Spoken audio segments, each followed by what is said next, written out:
So the realty vertical of the Prestige Group was founded in 1986. So this year we've already completed 40 years in this business. They started humbly way back in 1956 with customized tailoring. So that still remains in commercial street. However, we've come a long way since 1956. So Prestige Group is a very, very progressive group. It cuts across all 5 verticals of realty, meaning thereby commercial office business, retail, hospitality. Of course, the bread and butter is the residential business, and then of course services, which includes property manage, interiors and stuff like that. So very, very progressive.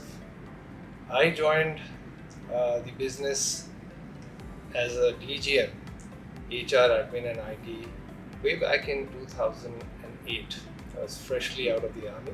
I had served 20 years in the army, and I had traveled from the easternmost tip to the westernmost tip, and from the northernmost tip to the southernmost tip of India. So I'd served pretty much in all places. So I was a second generation army officer, and so I'd been there, I'd seen it all.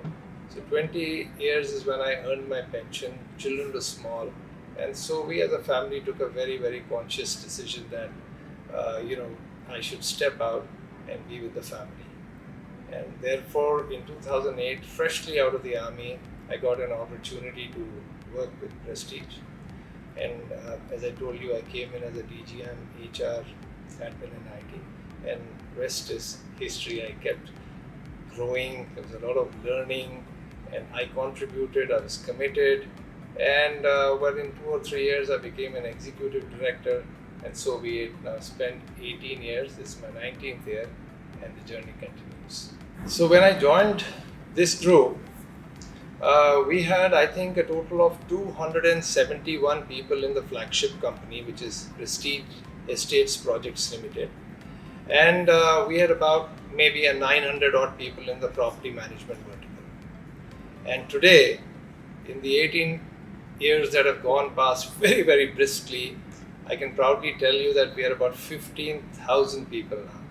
So, and I think when I joined, it was a 500 crore company. We were not even listed. We listed in 2010, and I think it's more than a 70,000 crore group valuation now. So we've really grown, and I'm glad to say that yes, I've also been part of this journey. Real estate has traditionally valued experience and networks very heavily. How do you see hiring philosophies evolving in the sector today? So yes, rightly said that real estate traditionally has been banking on networking, tenure, credentials, and slowly and steadily with the advent of technology, let's say, and the demands of the industry itself is evolving at a very, very brisk pace, and there's competition. There are thousands of real estate developers now. So credentials are taking a back seat, and we are slowly and steadily evolving to a skill-based hiring. We're hiring for potential, we're hiring for capability, and the talent pool per se is enormously increasing. The talent pool nowadays is not only from the grade A colleges or the grade A engineering colleges, which were our traditional hunting ground. Nowadays, the gig economy, the boot camps, and the self-learned groups also form part of this talent group. So I'm not saying that the credentials have taken a total back seat. No, you cannot avoid that, because in, let us say, in functions where regulatory norms are required, where compliance is required, for example, finance, for example, let us say legal, for example, in leadership roles, credentials still play a big role. The foundational knowledge and degrees are still important, because you see, it also depicts the caliber of the people that you have.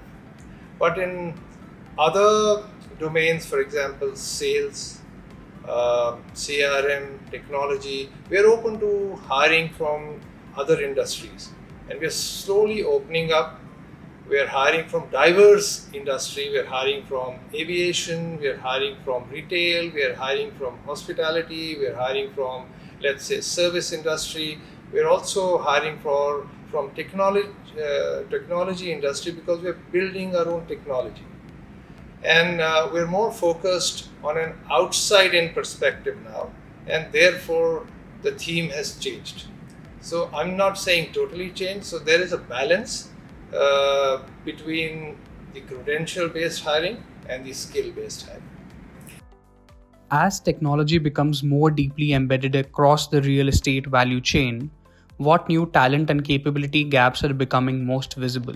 As technology is advancing, and we are also adopting it in our industry at a very, very brisk pace. So there are these technological gaps, so to say, or skill gaps, which are surfacing on the surface. Now, things like learning agility. Now, learning agility, as I would define, would be the ability to learn, unlearn, and then relearn. So that is a skill gap which is surfacing. Also, the digital fluency, because see, for example, in our company, we have people who have already served for 35 years and counting. The attrition is just about 6%. I myself am 18 years old, is my 19th year in the company. So people of the older genre, they were not very, very tech savvy. But the new age whiz kids are very, very tech savvy. So the digital fluency, because now all the platforms that we have, whether it is the CRM platform, whether it is the ERP, whether it is the finance, which is a FICO module, or the HRMS, which is success factors, even the engineering construction platforms, these are tech enabled platforms like BIM and lean management and stuff like that. Every individual has to be digitally fluent. The third skill gap, as I would see, is collaboration. Because see, we have diverse teams, and they are spread across geographies. They're spread across locations, across sites, different offices, and we are very interdependent on each other. For example, right from design, then going on to project execution, sales, the funding, which is done by the finance department, the CRM piece, and also the HR, which is getting the talent on board. They're all very, very interconnected. And also the stakeholder landscape. We have a huge external stakeholder landscape. For example, I would say the architects, external architects, the project management consultants, and so on and so forth. All these are very, very interconnected. So collaboration is a skill gap that I would identify and is trying to bridge it. And the fourth skill gap that I would identify with this industry is the data-based decision making, which is analytics. Because we have tons of data, project management, market data, we have also customer data, but someone has to make inferences. Someone has to be intelligent enough to do the analytics piece. So I think these are the four major skill gaps that I would identify with this industry and my company in particular.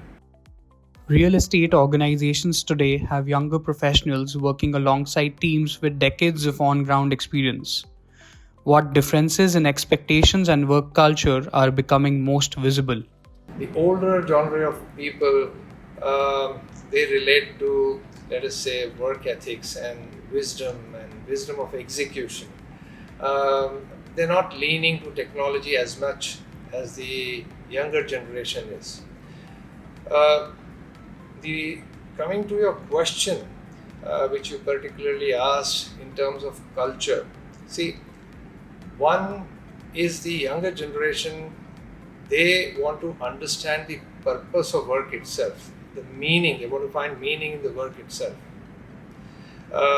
So they want to know how they are contributing to the business. The older genre of people, they're just wanting to contribute and maybe not be demanding as far as in understanding how they're impacting the business. They just want to contribute. Then secondly, let's say on the work ethics or the work-life balance per se, and the freedom to work, which is flexibility. The younger generation of workforce, they demand that. They question you on work-life balance. They have a life outside work also. They have interests outside of work also. Whereas the older genre of people, they give more credence to time spent at work. They don't mind working even on Saturdays and holidays and stuff like that. The younger genre of people, flexibility is the key for them. They just want to lean on productivity, irrespective of the timing and from where they work. But office is very important for the older genre of people. So these kind of culture gaps are there. But what I've found is that when you have consistency in your culture, and the younger generation sees that that there is a set piece culture, and the older genre of people are also following that, and if they are to grow in this company, they need to contribute effectively.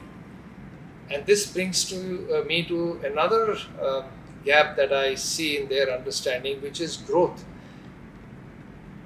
Right from when they join, they want skip level meetings, they want to connect with the leadership, and they want very, very defined growth paths. But the older genre of people, they probably do not give much credence to it because they have grown tenure, contribution, and they have not grown at the speed of light. But the younger people who come in, within a year or two, they would want very defined growth paths, and for them, they want to reach the topmost level in a couple of years. So that is not so, they're impatient, so to say. But I believe that we have been able to find a tacit balance in that, because each generation learns from each other, and we've been able to contain that. We've got a fair mix, and it's a happy workforce that we have at the end of the day. Real estate today is being reshaped by regulation, technology, sustainability expectations, and changing customer behavior. How are you navigating this shift at Prestige?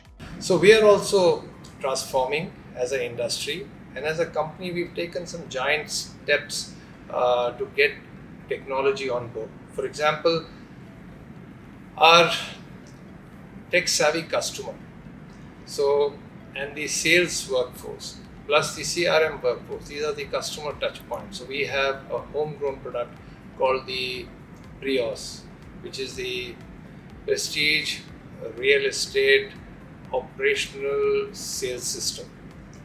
Now this is a homegrown product. It is linked to SAP and C4C. Then let's say the engineering function itself.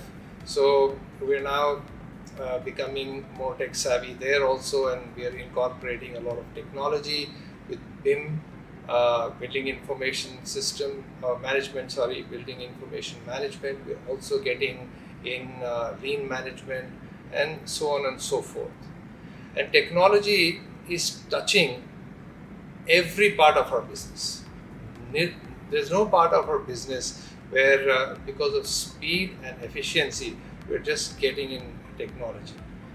And as far as sustainability goes, it is no longer just a reporting mechanism. We truly mean what we do. So whether it is about planting, our latest initiative is about planting 1 million trees, 1 million trees. Then it is about adoption of tigers, or it is about lake conservation, which we have adopted many lakes within the city and elsewhere. So we truly mean what we are doing. We want to leave something for the future generations. Also, we are wary of our customers who are, renting our commercial office spaces. So all the buildings that we build are environmentally friendly. There is rainwater harvesting there. They are LEED certified, because the office buildings won't be rented out to the Fortune 500 companies, since they have very, very stringent norms on leasing out, um, unless your building is green. So we also have some pledges on becoming carbon neutral, and we are saying that we will become carbon neutral by 2050. Our national goal is much later, but we have said by 2050, and that is including scope 3. So we are doing a bunch of things, and as far as the customer goes, the customer today is very, very demanding. They demand experience, they demand quick responsiveness. They also demand a product which is in tune with time. So therefore, keeping all that in mind, everything that we do is very, very progressive in nature. And we are wary of the market dynamics. And that is why we are growing. We launch a product and it is sold out within a few days. We are wary of the customer expectations as well. We are catering to that demand. HR as a function is now expected to contribute far beyond talent management. How do you see the CHRO's role evolving in shaping business strategy and organizational growth? That change no longer is episodic. It's perennial, it's perpetual. And change is happening as we speak now also. And therefore, CHROs of today have got a task on hand. They have to prepare the organization not just to survive through this change, which is episodic, which is happening by the day, this transformation which is happening, but they have to prepare their organizations to thrive through this flux. And this flux of constant transformation, demand, the customer expectation, the people, the employee demands. So there is a whole lot of the technology evolution that is taking place. You are in a state of constant flux. So now what we need to do as CHROs is we need to build organizations that are resilient to change. They bounce back after, even if there are setbacks.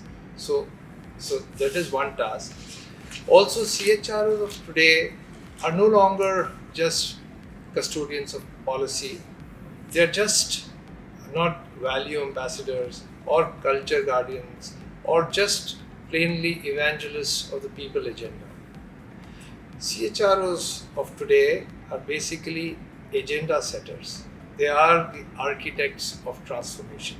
They play a big role in transforming the organizations. So they are not measured by people matrices alone. They are measured by their contributions to the business, to innovation, to getting the right talent on board, and also on business results, because it's people who deliver the results. And therefore, by getting those people on board, making the right policies and right training programs, the learning and development initiatives, you are actually goading and taking the organization to perform what it optimally needs to perform. Another thing what the CHROs are contributing, and leaders are also must contribute, and which is the demand of the present time, is transparency. So they're building trust through transparency, and I advocate this principle of radical transparency. As the name suggests, radical transparency is building trust through transparency. So it's about information.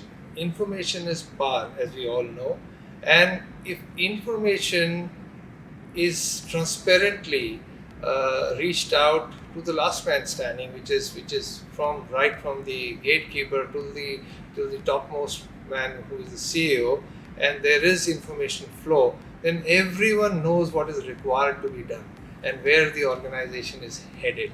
And therefore, I advocate this and the principle of radical transparency, because if everyone knows where we are headed, they will automatically contribute towards making sure that we reach that goal. Skills in today's day and age are evolving much faster than ever before, particularly with technology becoming more central to the sector.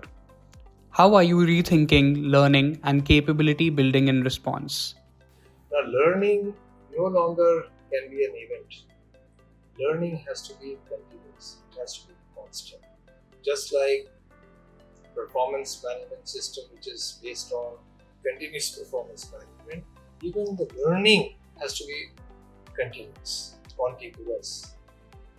So the two key determiners of organizational success, according to me, are learning and managing change. Learning always has a cumulative and compounding effect, and therefore it is very, very important to organizations. What we are doing, particularly in our organization, we were originally following the traditional way of learning, classroom, stuff like that, mentorship. But we have gravitated to a hybrid form of learning. So what we do is that we have our own e-learning platform, and also we lean on to the traditional type of learning. Now, 10 years ago is the first time that I got the e-learning in this organization. That was in the pre-pandemic era, and that time we named our e-learning platform as Advisor, and we had borrowed content from Cross Knowledge, which is a French company, and we had curated tracks at that particular time according to the needs, learning needs of the organization. And those learning needs were obviously found from the training need analysis and manual exercise that we did every year.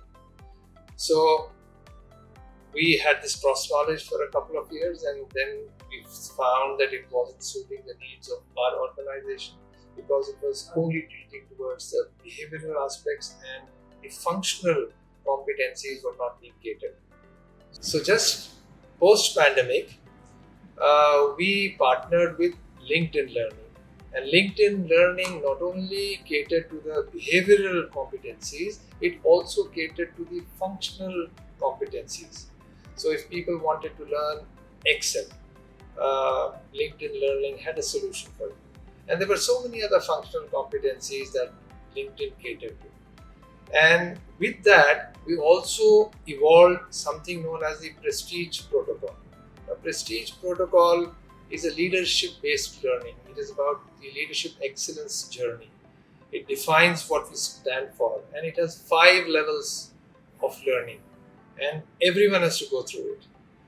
It's a traditional classroom learning, and the first level is basically the foundational levels for the people who are just about entering their professional journey. So it's the foundational level, and likewise it has level 2, level 3, level 4, and level 5. So right from the foundational, you gravitate to the managerial, then the decision making, then you have a brand of yourself and your style of communication, and finally it's about value-based leadership and your leadership presence. So this is what we've curated for everyone, and it is giving us great results, because it is not only evolving our culture, it is also setting standards for everyone across geographies, similar standards. So it's truly, we stand for one prestige, one culture, and that is what we are socializing in every branch across geographies. So it becomes very easy for everyone to understand what we stand for. So this is it. And beyond this, we have curated tracks we have something known as the RPVETC. Now this is our Skill Training Institute. We partnered with Rustamji in Mumbai and made this Skills Training Institute in Bangalore. So all our engineering folks have to necessarily, for lean management, for PMP, for our big initiatives, have to be trained in that. So we're spreading that also, and we're making sure that everyone goes through that training. Our CRM executives, our sales executives, who are the frontline people who are interacting with customers, we've curated some peculiar learning tracks on behavioral competencies, on their communication skills, and what they must and must not speak with customers, how they must become partners to the customer and not just salesperson. So all that is curated, which are peculiar to our industry. Hybrid work and distributed teams have changed how employees learn and collaborate. How do you see that impacting mentorship and knowledge sharing within organizations? So with the teams scattered now across geographies, across sites, and across different offices, mentorship still needs to happen because they cannot organically learn through close proximity to their leaders. So we are using e-learning platforms, collaboration tools to make sure that this mentorship is an ongoing, though it has to be doctored, but it is ongoing. The other aspect about this that I would like to touch upon is that we are propagating one prestige, one culture. And to ensure that we have this common philosophy across all geographies, what we do is we have a lot of governance forums, where mentorship actually happens. And let us say, taking the example of the HR folks within the organization. So I have something known as the HR conclave every month.